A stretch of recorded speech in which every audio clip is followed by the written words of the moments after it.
Assalamu alaikum everyone, this is me Hamim Hassan and welcome back to our another brand new video.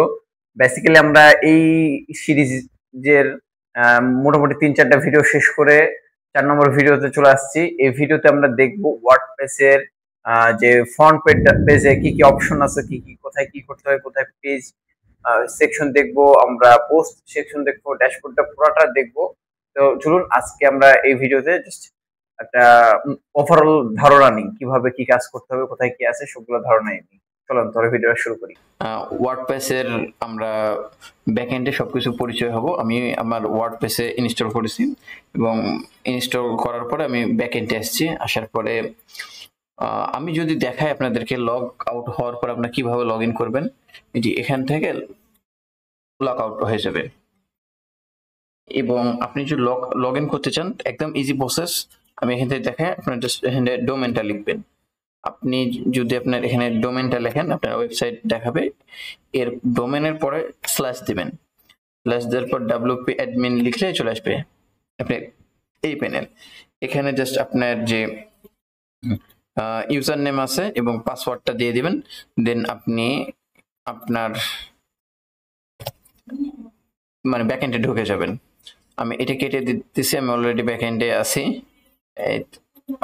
আমি এখান থেকে ব্যাকএন্ডে চলে যাই। আমি এখান থেকে জাস্ট আমার পাসওয়ার্ড ইউজার নেম এবং পাসওয়ার্ড দিয়ে দিতেছি।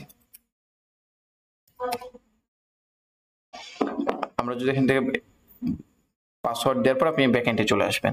আপনি যদি আবার এখানে নামের উপর ক্লিক করেন, নিউ ট্যাবে যদি যাই তাহলে দেখবেন এটা আমাদের মানে ফ্রন্ট এন্ড। এখান থেকে আমরা দেখব প্রথম আমরা পেজে পোস্টে আসবো। এখানে একটা পোস্ট আছে, আমরা যদি এখানে টাস্টে ফেলে দিই, হ্যাঁ এখান থেকে আমরা টাস্ট থেকে আমরা এখান থেকে যাই, আমরা এখানে পার্মানেন্ট মানে ডিলিট পার্মানেন্ট করে দেব। এখান থেকে আমরা পোস্টে আসার পরে এখানে দুইটা অলরেডি পোস্ট হয়ে থাকে বাই ডিফল্ট, আমরা দুইটাই ডিলিট করে দেব।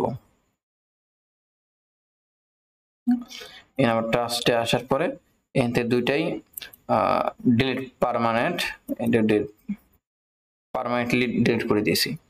এরপরে আমরা আরেকটা জায়গাতে আসবো সেটিংসে। সেটিংস থেকে এখানে রিডিং এ আসার পরে দেখি আমাদের অলরেডি ভিডিও চালু আছে। এখান থেকে আমরা সার্চ ইঞ্জিন ভিজিবিলিটি এটা অফ করে দেব। গুগলের কাজ একটা, আমি এখন তো আমাদের ওয়েবসাইটে কাজ করব, এরপর আমরা এটা গুগলের ইন্ডেক্স করে দেব। তার জন্য আমরা এখন এটা অফ করে রাখতেছি, ইন্ডেক্স সেভ চেঞ্জেস করে দেব। এবং এখানে রিডিং আমরা যদি এখানে আসি, এখানে আসার পরে আমরা এরপর আসবো পারমালিঙ্কে। সেটিংস থেকে পারমালিঙ্কে আসার পরে আমরা এখান থেকে জাস্ট পোস্ট নেম করে দেব এটা। হ্যাঁ আমাদের লিঙ্কটা হবে পোস্ট নেম অনুযায়ী, ডেট বা নাম এটা কোনোটাই হবে না। আমরা পোস্ট নেম করে এখান থেকে জাস্ট সেভ চেঞ্জেস করে দেব।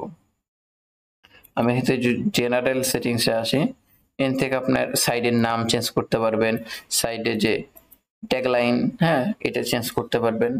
এখান থেকে আপনি যদি চান যে বাংলাদেশের টাইম জোনটা সিলেক্ট করে দিতে পারেন, মানে চান সেটাও পারবেন। এই যে UTC 6 এটা হলো বাংলাদেশের টাইম জোন। হ্যাঁ এখন আজকের টাইম জোনটা অলরেডি চলে আসছে।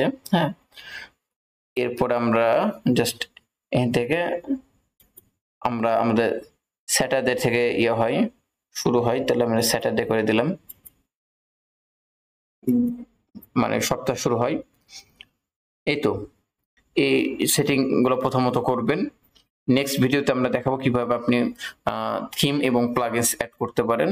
ততক্ষণ আমাদের সঙ্গে থাকবেন। ভিডিওটা ভালো হলে আপনাদের ফ্রেন্ড এবং ফ্যামিলির সঙ্গে শেয়ার করবেন। আর অবশ্যই আমাদের কমেন্টে যুক্ত হবেন। কোনো প্রবলেম হলে আমাদেরকে জানাবেন, ইনশাআল্লাহ আমরা ফিক্সড করার চেষ্টা করব। ধন্যবাদ সবাইকে।